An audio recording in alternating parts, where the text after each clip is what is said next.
kecuali Latif.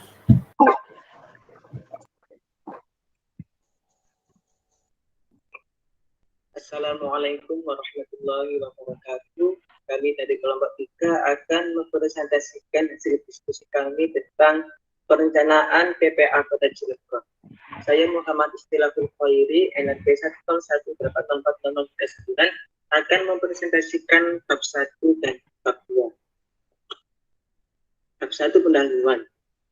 Latar belakang dari perencanaan ini yang pertama adalah UU nomor 18 tahun 2008 dan peraturan pemerintah nomor 81 tahun 2012 tentang mekanisme pengolahan sampah dilakukan dengan 2 fokus utama, yakni pengurangan, di mana setiap hari aktivitas manusia selalu menghasilkan sampah. Nah, untuk mengatasi hal tersebut, maka perlu adanya produk yang tidak sekali pakai dan dapat digunakan berkali-kali.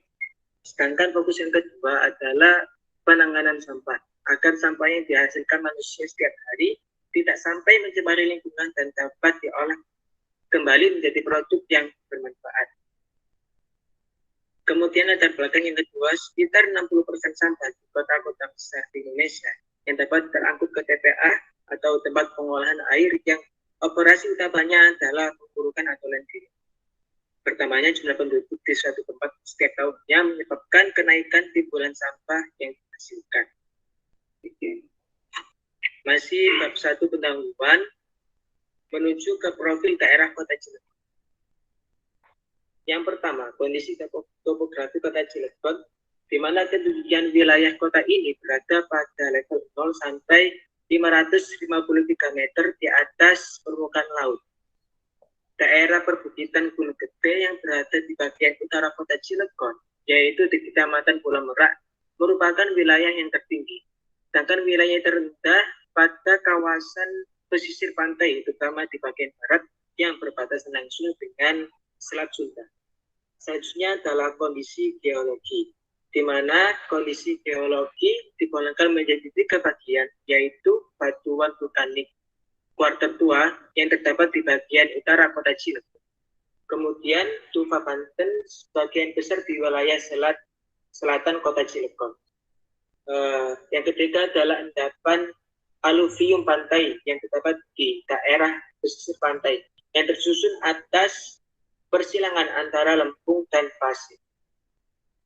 Yang ketiga adalah kondisi demografi, di mana Kota Cilegon memiliki daya tarik terutama bagi para pencari kerja yang memungkinkan bertambahnya jumlah penduduk setiap tahunnya secara signifikan. Kemudian kondisi iklim. Berdasarkan data Badan Pusat Statistik per angka 2021, Kota Cilegon mencapai suhu maksimal suhu minimum 22,20 derajat Celcius dan maksimal mencapai 28 sampai 21 derajat Celcius. Sedangkan kelembapan minimal pada Kota Cilegon mencapai 76,10% dan maksimal mencapai 98%. Adapun fasilitas umum dari Kota Cilegon meliputi fasilitas pendidikan jenjang TK sampai SMK, fasilitas kesehatan, dan fasilitas PDAM atau air bersih. Baik, selanjutnya kita lanjut pada bab 2 tinjauan pustaka. Peraturan terkait desain TPA yang pertama, dalam perencanaan ini kami mengacu pada beberapa peraturan, yaitu Peraturan Menteri Pekerjaan Umum Republik Indonesia nomor 3 tahun 2013. Yang kedua, Permen LHK nomor 29 tahun 2016, UU nomor 18 tahun 2008. Kami juga mengacu pada SNI 03/3241 tahun 1994. Potensi pencemaran gas landfill merupakan salah satu hal yang menjadi masalah sampah perkotaan. Beberapa gas terbentuk dari proses dekomposisi material organik dalam sel landfill. Untuk produk gas sendiri, inti dari TPA dapat ditangani dengan pengolahan bahan cair secara biologis, yaitu dengan cara aerobik, anaerobik, kimiawi, atau fisika, yaitu dengan cara flokkulasi dan penguapan. Selanjutnya adalah tipe-tipe landfill. beberapa tipe landfill. Yang pertama berdasarkan metode operasi. Yang pertama manual sanitary landfill, di mana tipe landfill ini masih manual operasinya dan menggunakan tenaga manusia. Kemudian ada juga landfill dengan kompaksi mekanik. Tipe landfill ini beroperasi dengan menggunakan mesin, mulai dari penimbunan, kompaksi, dan penutupan cover material dengan menggunakan tenaga manusia. Kemudian metode landfill berdasarkan landfilling, yaitu ada metode trench, di mana metode ini sampah ditimbun pada lereng parit yang memiliki kemiringan slope 3:1, kemudian disebar dan dikompaksi dengan peralatan yang sesuai. Selanjutnya metode area, hampir sama dengan metode trench, sampah dibuang pada kemiringan dan dikompaksi hingga membentuk sel dan ditutup dengan tanah. Selanjutnya adalah metode gabungan. Dalam beberapa kasus, ketika kondisi geografi, topografi, dan kondisi fisik lokasi TPA cukup, maka kedua metode di atas bisa digabungkan.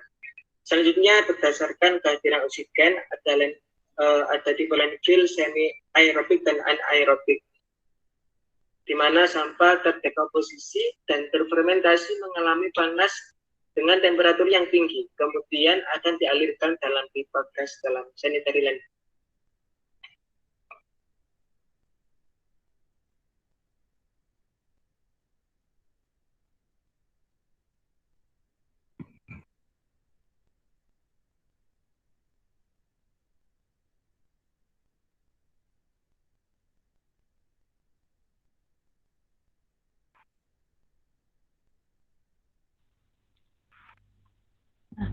Berikutnya yaitu ada bab 3.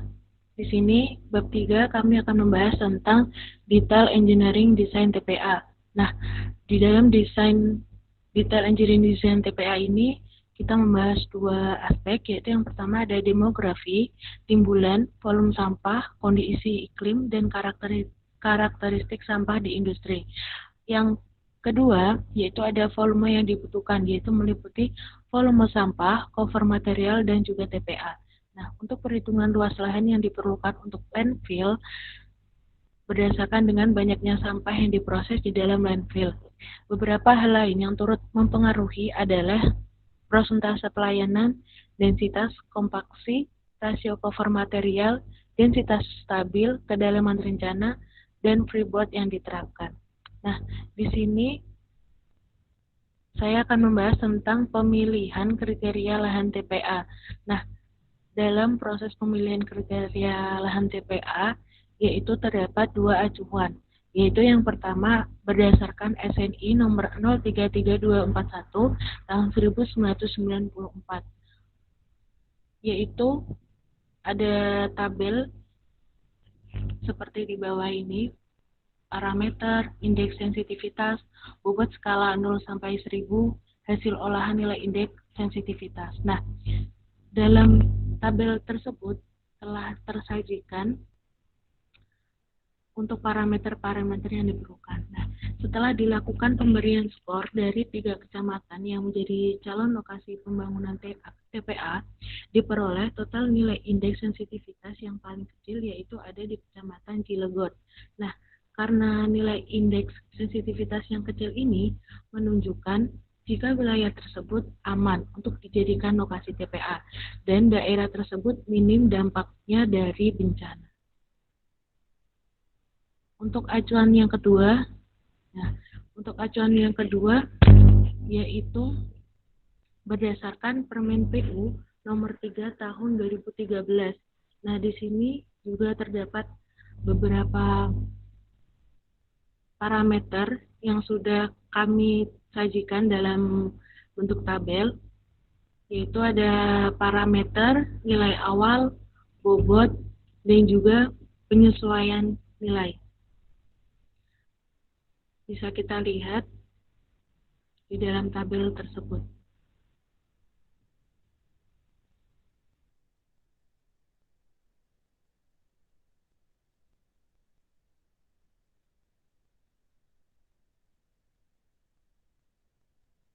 Selanjutnya akan dibahas oleh teman saya.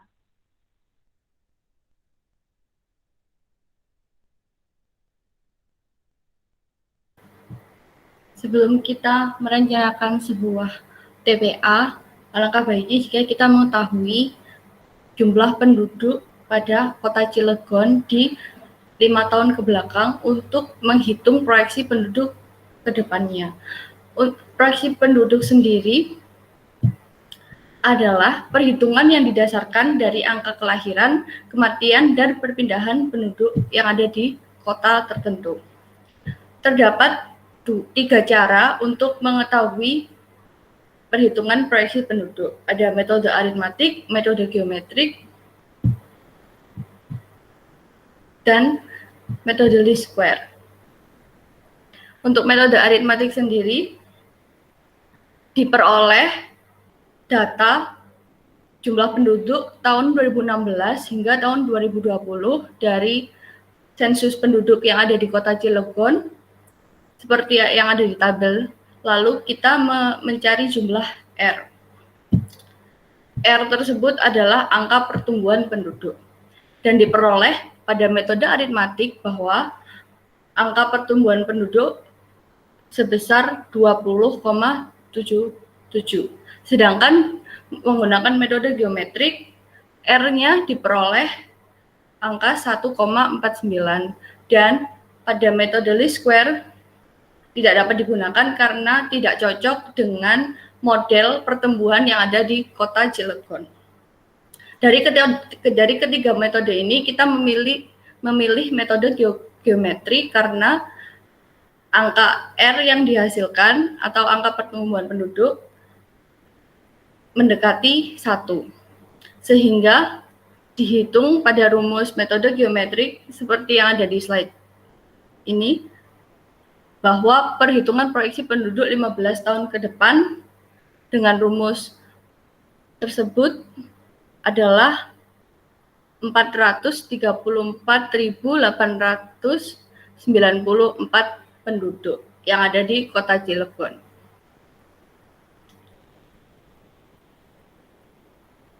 Lalu setelah kita menghitung jumlah proyeksi penduduk, kita akan menghitung rencana timbunan. Rencana timbunan ini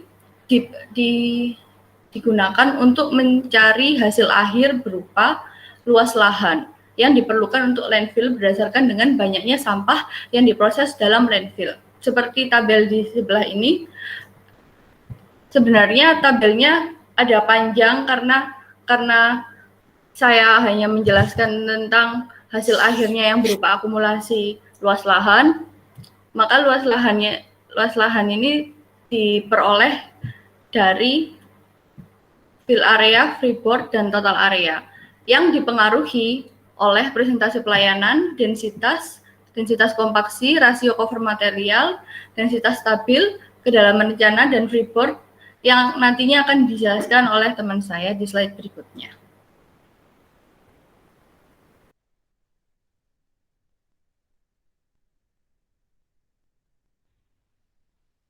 Nah, untuk galian sel sendiri, yaitu sebagaimana telah dijelaskan sebelumnya bahwa metode perencanaan sel landfill pada TPA Kota Cilegon ini menggunakan metode trench yang membutuhkan galian tanah sebagai tempat penimbunan sampah. Nah, proses perencanaan galian sel adalah mengacu pada kedalaman, di mana kedalaman untuk sel berkisar 1 sampai 6 meter. Pada perencanaan ini, direncanakan kedalaman galian sel adalah 6 meter agar dapat menghemat penggunaan area lahan secara lebih maksimal dan dengan derajat kemiringan yaitu sebesar 30 derajat. Lanjut. Untuk rencana lift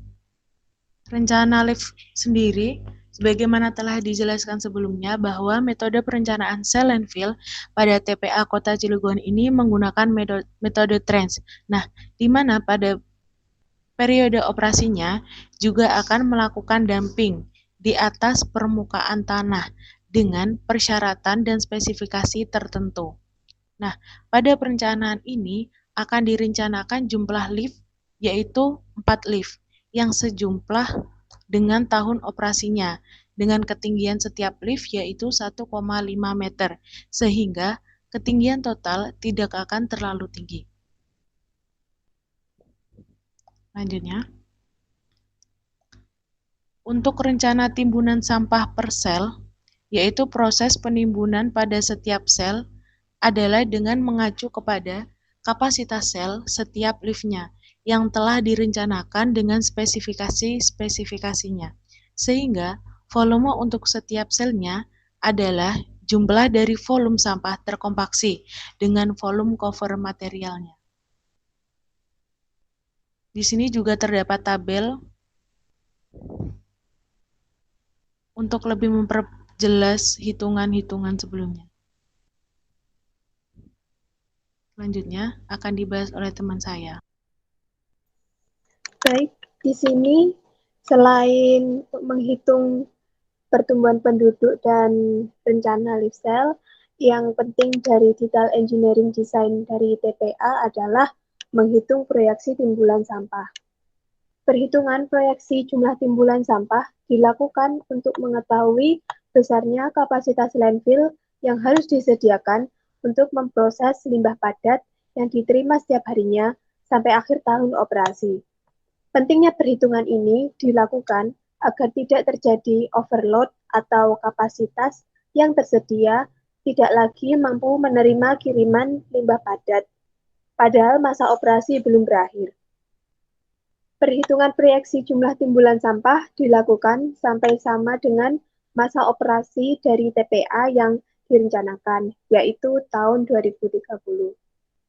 Jumlah timbulan sampah Kota Cilegon dapat diketahui dengan mengalihkan besarnya sampah yang dihasilkan per orang harinya dengan jumlah penduduk pada tahun tersebut, di mana jumlah timbulan sampah di Kota Cilegon adalah 0,29 kg per orang hari. Selain itu, didapatkan data timbulan penduduk Kota Cilegon dalam satuan volume yaitu 3 liter per orang hari. Jumlah ini diasumsikan akan terus meningkat sebesar 0,75% di setiap tahunnya. Sehingga jumlah timbulan sampah juga akan semakin meningkat. Sebagai contoh, berikut ini merupakan perhitungan timbulan sampah TPA Kota Cilegon dalam jangka waktu 15 tahun yang ditunjukkan pada tabel yang ada di sebelah kanan.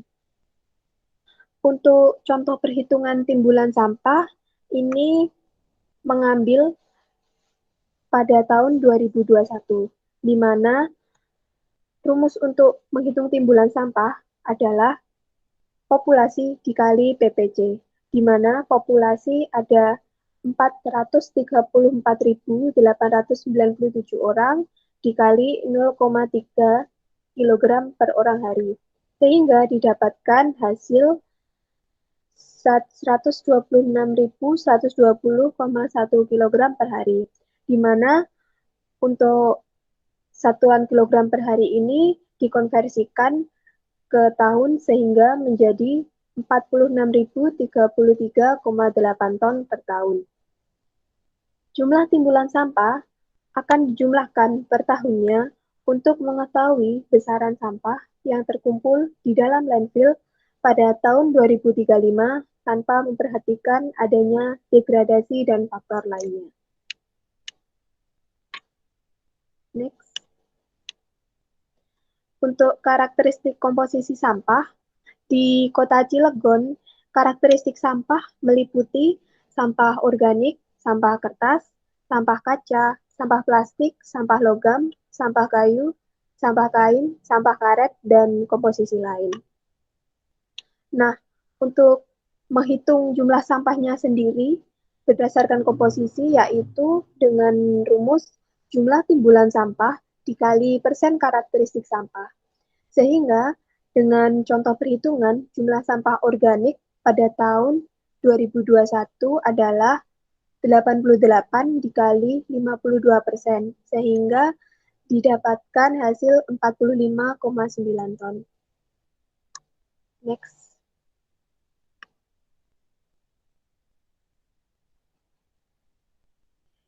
Untuk perhitungan MRF akan dipresentasikan oleh teman saya. Selanjutnya yaitu perhitungan MRF, di mana TPA yang akan direncanakan memiliki salah satu fasilitas pemilahan, yaitu MRF, dan persen recovery dari MRF seperti yang dijelaskan pada tabel. Recovery untuk sampah organik sebesar 76,10%, kertas 60%, kaca 80%, dan logam 100%, serta seterusnya. Dari persen recovery ini akan mengurangi jumlah timbulan sampah yang masuk ke TPA. Sehingga nilai total sampah yang masuk ke TPA per hari per tahunnya yaitu sekitar 1084,1 ton. Selanjutnya yaitu produksi gas landfill. Nilai jumlah ton sampah yang dihasilkan yaitu didapatkan dari perhitungan MRF dari sampah yang telah berkurang tadi, kemudian dihitung sesuai dengan komposisi karbon, hidrogen, oksigen, nitrogen, dan sulfurnya. Di sini sampah dibedakan berdasarkan sampah-sampah yang bisa didekomposisi sehingga menghasilkan gas-gas seperti gas metan dan lain-lain.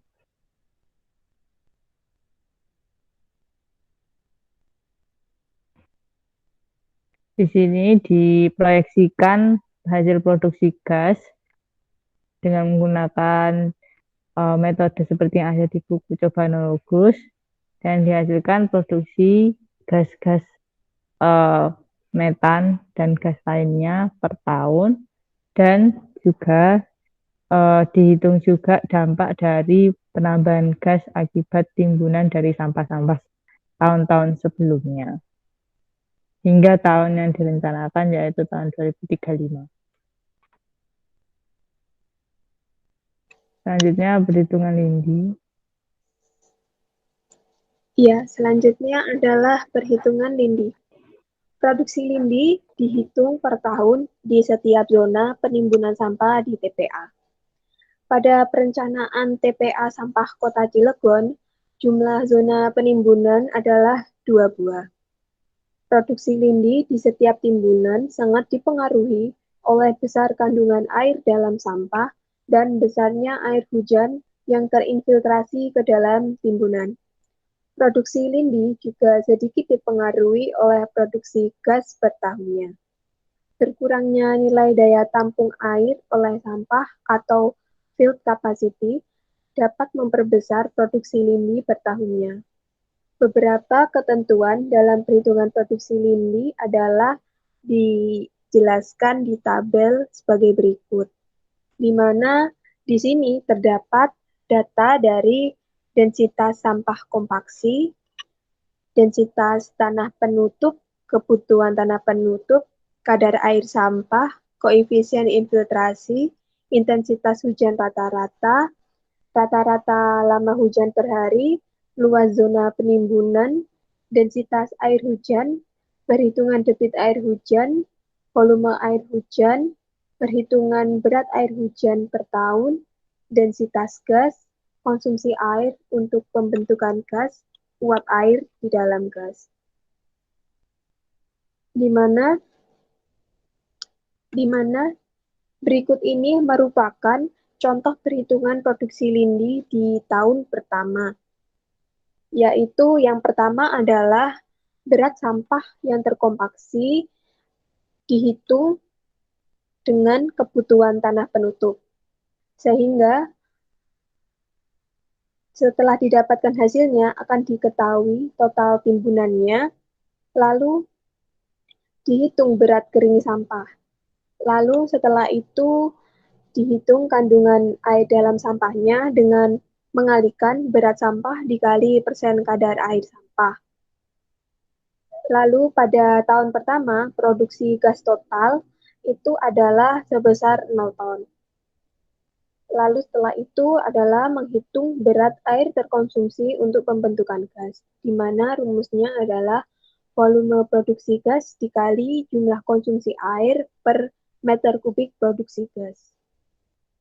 Lalu setelah itu menghitung berat uap air dalam gas dan menghitung kandungan air di dalam sampah. Setelah menghitung kandungan air di dalam sampah, diketahui sisa berat kering dalam sampah, lalu dicari berat rata-rata timbunan sampahnya.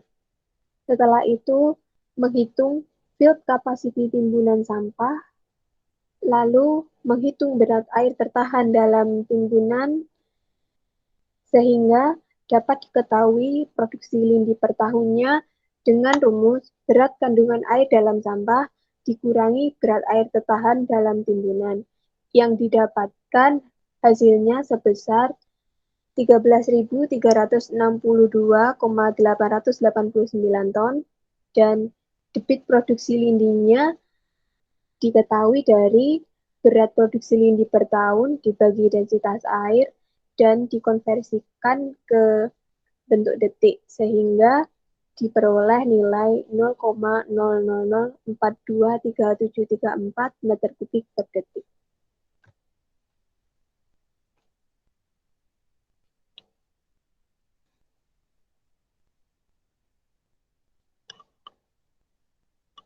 Untuk pipa penyalur gas, di sini adalah diketahui datanya adalah ada debit gas yang masuk itu sebesar 325.925 meter kubik per tahun dan dikonversikan ke dalam bentuk SCFM yaitu sebesar 2,189862452. Nah, setelah menghitung debit, di sini diketahui ada minimum velocity-nya yang sudah ada di ketentuan, yaitu sebesar 100 feet per menit atau sebesar 0,508 meter per detik.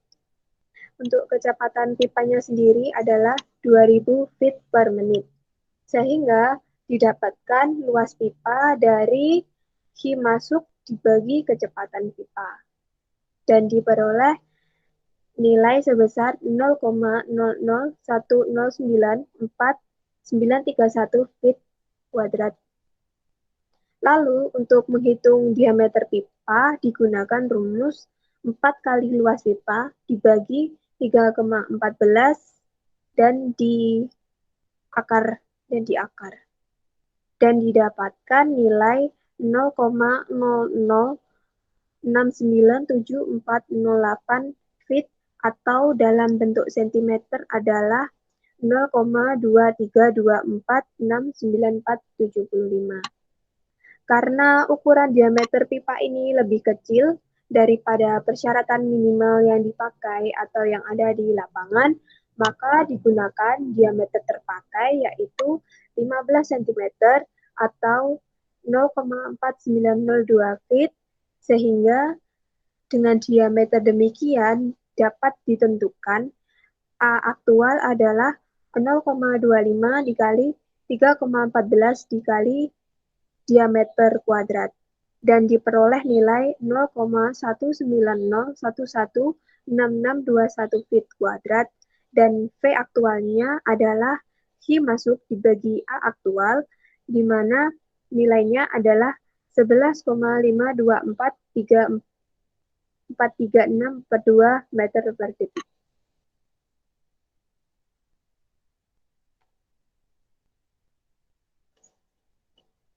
Berikut ini merupakan kebutuhan pipa yang dibutuhkan untuk menyalurkan gas yang ada di landfill.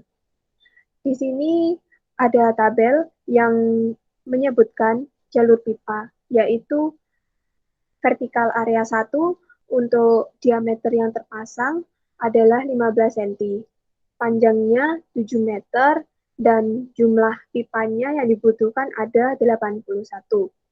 Untuk horizontal area 1, diameter terpasangnya adalah 15 cm, panjangnya 500 meter, dan jumlah pipa yang dibutuhkan adalah 11 pipa. Next.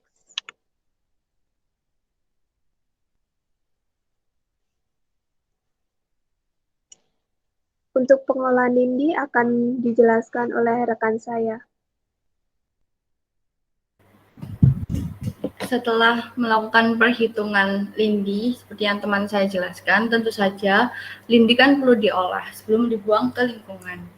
Adapun karakteristik air lindi menurut Permen LH P59 tahun 2016 dan Permen PU nomor 3 tahun 2013 seperti berikut. Parameter karakteristik air lindi tidak lain adalah DDS, pH, BOD, COD, temperatur atau suhu, TSS, N sebagai NO2 dan N sebagai NO3 serta amonia. Dari karakteristik tersebut, kita menemukan 5 alternatif pengolahan lindi atau pengolahan air limbah cair. Dan dari 5 alternatif tersebut, kita memilih alternatif nomor 5 yang memiliki unit berupa sedimentasi, koagulasi-flokulasi, aerator lagoon, dan sedimentasi 2. Unit sedimentasi pertama ini sendiri berguna untuk meremove DDS, BOD, dan COD, serta meremove influent menjadi baku mutu yang mencukupi, dan seterusnya. Lanjut. Berikut adalah flowchart pengolahan air limbah yang terdapat pada TPA sebagai pengolahan lindi. Terdapat inlet yang akan disalurkan kepada bak pengumpul, yang lalu disalurkan di bak pengendap atau bak sedimentasi, dan koagulasi flokulasi dengan sedimentasi, lalu disalurkan kepada aerator lagoon dan diendapkan lagi di bak pengendap 2 atau sedimentasi 2, lalu menyalurkan lagi di wetland, dan yang terakhir di kolam ikan. Kolam ikan ini sendiri adalah gunanya untuk sebagai indikator apakah air tersebut sudah aman untuk ikan dan lingkungan atau belum. Jika sudah, maka akan disalurkan ke lingkungan melalui outlet.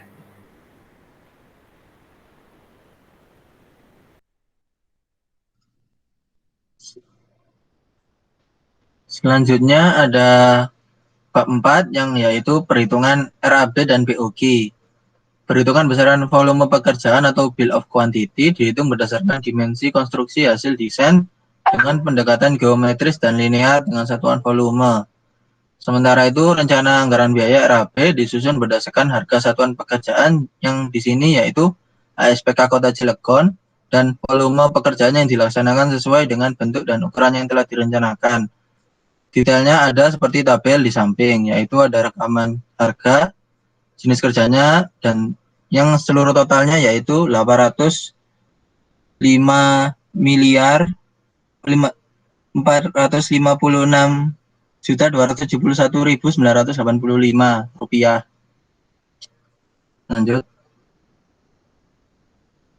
Setelah itu ada dana TPA yang di sini kita lakukan dengan kode yaitu A1 sebagai taman kantor utama, A2 taman area energi, B yaitu kantin kantor, D yaitu kantor utama, C yaitu bengkel truk dan alat berat, E tempat cuci truk dan alat berat, F1 parkiran, F2 parkiran, F3 dan F4 juga parkiran. G adalah meeting room, H adalah rumah kompos, I adalah rumah energi, J adalah masjid, K adalah pengolahan gas, L adalah MRF, M adalah kantor area energi, N adalah posepam, O1 adalah jembatan timbang masuk, O2 adalah jembatan timbang keluar, P adalah pusat kontrol IPAR, Q adalah laboratorium, R adalah kantor area IPAL. Selanjutnya ada detail dana untuk area IPAL.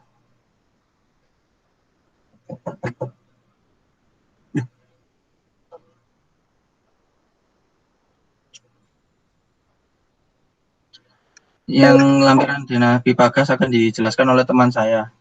Ya, baik. Di sini saya akan menjelaskan untuk denah pipa gas. Di sini untuk pipa gas sendiri, untuk yang daerah horizontal ada 9, dan untuk area vertikal ada 9. Sehingga pipa gas yang dibutuhkan ada 81 pipa.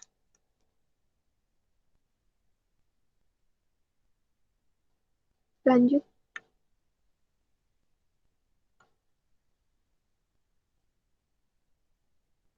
Untuk luas landfill area yang akan dibangun untuk TPA adalah sebesar 500 meter dikali 500 meter, atau sama dengan 20 hektare. Lanjut. Untuk sumur pantau akan dijelaskan oleh rekan saya.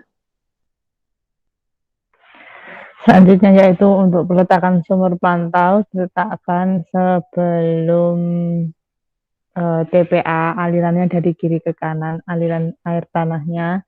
Maka dari itu diletakkan sumur pantau sesuai dengan titik-titik warna hijau. Ini untuk gambar detail desain dari sumur pantau. Kedalaman 300 mm, ya 3 meter. Kemudian diameter 1 meter, diameter dalam dan diameter luar 1,5 meter. Dan untuk dimensi lift, seperti yang dijelaskan sebelumnya, terdapat 4 lift atau 4 daerah di sini. Kemudian panjang miring untuk sampah, timbunan sampahnya 3 meter. Terus untuk yang bagian horizontal 2,6 meter, kemudian tinggi sampahnya 1,5 meter. Jika ditotal tingginya menjadi 6 meter, sudah sesuai dengan peraturan. Untuk cover materialnya sebesar 1 meter, untuk cover antaranya 30-40 cm dan akhir 50-100 cm. Di sini ada denah pipa lindi yang terdiri atas pipa sekunder dan pipa primer. Terdapat 21 pipa sekunder dan 3 pipa primer.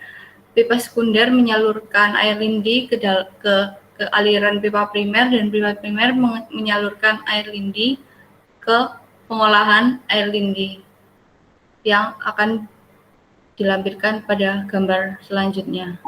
Ya, ini adalah pengolahan air lindi yang sesuai dengan flowchart yang sudah saya jelaskan tadi.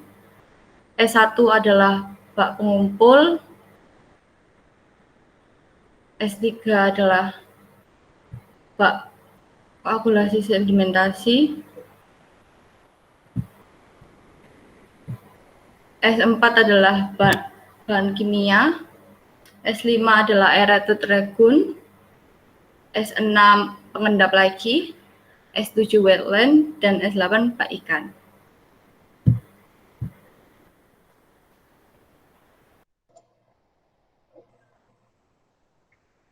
Kesimpulan dari perencanaan TPA Kota Cilegon ini adalah pemilihan lokasi untuk TPA mempertimbangkan kesesuaian lokasi dengan kriteria yang dipersyaratkan, seperti dalam Permen PU nomor 3 tahun 2013. Dengan desain luas TPA yang mempertimbangkan proyeksi penduduk Kota Cilegon sampai masa berlakunya TPA yaitu 15 tahun. Dan lalu yang kedua adalah pengolahan gas dan lindi adalah dengan mempertimbangkan perhitungan dan Permen PU nomor 3 tahun 2013 yaitu 30 cm untuk pipa lindi dan 15 cm untuk pipa gas. Yang ketiga adalah pembuatan DED TPA Kota Cilegon dengan mempertimbangkan kejelasan informasi yang disampaikan sehingga dibuat beberapa DED yang mendukung. Nomor 4, TPA Kota Cilegon dibangun di tanah dengan luas total 70.000 km persegi yang kami ralat di sini yaitu sebesar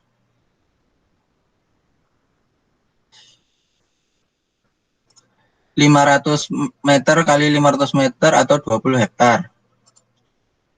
Dengan luas untuk penimbunan dan masa operasi yaitu 15 tahun. Sedangkan setelah pasca operasi, lahan bekas TPA akan digunakan sebagai terbuka hijau kota. Yang kelima, pembangunan TPA Kota Cilegon direncanakan memerlukan anggaran biaya RAB sebesar 805.456.271.985 rupiah.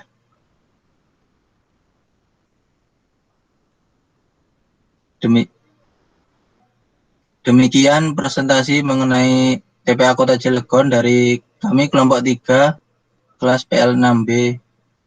Kurang lebihnya mohon maaf. Assalamualaikum warahmatullahi wabarakatuh.